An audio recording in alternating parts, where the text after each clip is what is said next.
트럼프가 요새 고령 리스크가 자꾸 불거지는 것 같은데 정말 본격적인 말실수나 뭔가 휘청거리거나 이런 거 나오지 않을까 이런 생각이. 저는 거꾸로. 그 트럼프가 얘기를 할 때 트럼프가 이제 트위터에 글을 엄청 많이 썼잖아요. 그 재임 시절부터도 그렇고 지금도 그렇고.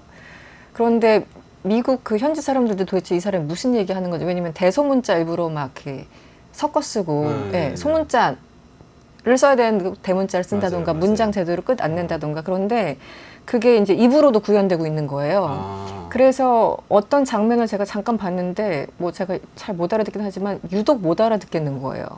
알고 봤더니 거기 현장에 있던 사람들도 무슨 얘기인지 하나도 못 알아들었다는 겁니다. 말 그대로 횡설수설. 뭐 교육에 대해서 어떻게 생각하냐고, 교육이 주제의 어떤 미팅 자리였는데 갑자기 막 총기 나오고 뭐, 그러니까 전혀 엉뚱한 맥락에서 문장과 단어가 튀어나와서 현장에 있는 사람들도 굉장히 어리둥절했다는 얘기를 제가 한 달 전쯤에 어떤 매체를 통해서 들었는데, 지금도 계속 그렇습니다. 지금 그 고령이라서 그냥 오로지 고령이니까 공격하는 것이 아니라 횡설수설하고 했던 말 또 하고 이래서 주변 사람들이 실질적으로 굉장히 좀 당황해하고 있습니다. 그리고 이제 바이든이 약간 또 몸으로 막아줬던 게 있었는데 바이든이 사라지고 바이든이 나니까 고령 리스크 때문에 사퇴한 거잖아요, 사실상 사실. 그렇죠. 네. 그 이제 6월 말에 TV 토론을 망했고 그때 이제 그 문장을 제대로 읽지 못하는 그 안타까운 상황 때문에 해리스가 등판한 건데, 실질적으로 물리적으로 나이 차이가 거의 한 20살가량 나는 데다가 트럼프가 곳곳에서 이렇게 횡설수설하는 거를 많이 이제 보이니까 사람들이 실질적으로 문제 삼기 시작했고, 예를 들어 그런 겁니다. 이제 토론이 있었던 6월 말에 조사했을 때 유거부에서 조사했는데 당시 이제 트럼프의 건강이나 나이에 대해서 우려한다라는 퍼센테이지는 한 27%. 그런데 이번에 같은 조사 기관에서 했는데 40%가 나왔어요. 그러니까 엄청나게 우려가 높아진 거죠. 그리고 이전과 비교해서 이제 어떤 단어들을 쓰느냐가 또 중요한데 이게 인지 능력과 굉장히 직결되는 거라고 합니다. 저도 이제 기사를 보면서 알았는데, 평소에 나 절대 안 할 거야, 뭐 결코 뭐 이런 단어 많이 쓰십니까? 이원재 평론가는 안 쓰실 것 같아요. 잘 안 쓰실 것 같은데. 네, 온건한 사람이라. 네. 그래서 뭐 항상, 전혀, 절대 뭐 이렇게 그런 의미의 단어 사용을 많이 할수록 뭔가 인지 능력, 노화의 어떤 징후로 본다고 해요. 여러분 조심하시기 바랍니다. 절대 이런 말씀 쓰시면. 그런데 전문가들이 이 트럼프의 워딩을 다 분석했더니 13% 정도 늘었대요, 이전에 비해서. 그래서 노화의 신호로 본다. 13%. 그리고 또 하나 있어요. 긍정적인 단어보다 부정적인 단어를 훨씬 더 많이 쓴대요. 30%, 32% 더 많이 사용한다고 하는데, 이것도 인지 변화를 보여주는 또 다른 지표다. 그래서 요즘, 예전에는 한 45분에서 50분 연설하던 2016년 당시에 이제 트럼프였다면 지금은 거의 8, 90분 하거든요. 굉장히 길어졌어요.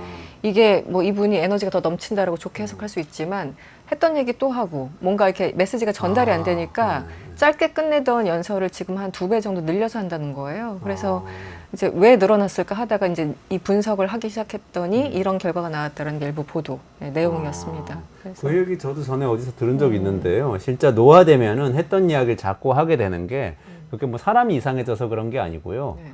본인의 말이 상대방에게 전달됐다는 것이 정확하게 잘 인지가 안 된대요. 청력이 퇴화되고 시력이 감퇴되고 이런 문제 때문에. 그래서 자꾸만 확신이 안 들어서 못 알아들었을까 봐 자꾸 얘기하게 된다는 거예요. 저희 어머니도 같은 얘기 계속 하세요, 요즘. 70이 한참 넘어가시니까 했던 얘기 또 하시고 또 하시고, 그게 뭐 어쩔 수 없는 상황 노화 같아요. 현상인데 자유세계의 지도자가 만약에 그런 상황이라면 얘기가 달라지죠. 핵폭탄을 발사할 수도 있는 사람인데. 그러니까요. 핵버튼을 갖고 있는 사람이고. 그래서 이제 북한과 이란 헷갈리는 거는 우리는 양해 가능해요. 뭐 그럴 수도 있다.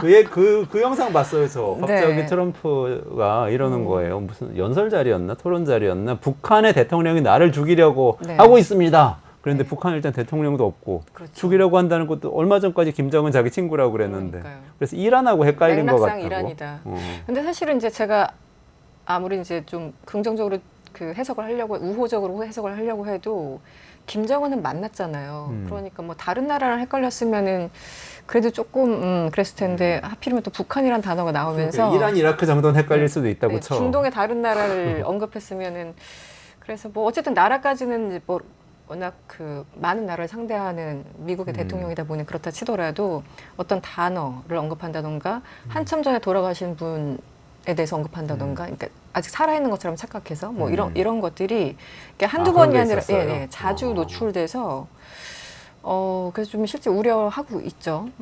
저는 그 얘기도 봤어요. 어디서 인터뷰하는데 우리 TV 토론 해리스하고 할 때 봤던 그 많은 청중들 맞아요. 그렇게 얘기하더라고요. 근데 그때 청중 없었대요. 없었죠. 청중 없이 그냥 앵커들하고만 한 건데. 딱 앵커 2명, 후보자 해서 4명만 있었던 스튜디오였죠. 이런 스튜디오에서 했죠. 네. 그것도 착각을 한 것인가? 그래서 그것도 노화인가? 뭐 청중들이 막 흥분했다, 화냈다 이렇게 표현을 했는데 그것은 뭐 약간 뭐 온라인상에서 계속 이제 보고 있는 사람들을 이제 상상하면서 그렇게 말실수를 나왔다고 저 왜 계속 이제 우호적으로 해석하고 있죠? 하더라도 너무 많아요. 어르신들이 그러실 수 있으니까. 어르신들 그럴 수 있으니까. 그런데 너무 많아요. 굉장히 중요한 이거는 그냥 우리 뭐 부모님, 뭐 친구 이런 분들이 그냥 실수하고 이런 건 괜찮은데 굉장히 중요한 어떤 사건. 왜냐하면 수백만 명의 어떤 삶과 목숨에 직결된 결정을 내리는 어떤 결정권자 입장에 있는 사람이 이렇게 판단이 흐려서는 절대 안 되는 거죠. 다른 나라도 아니고 미국의 대통령이 어쨌든 뭐 국제적인 역할이 있으니까요. 저희가 동의하든 동의하지 않든 간에 해서 요즘 미국 언론들은 고령 논란에 대해서 많이 얘기를 하고 있습니다. 그렇군요.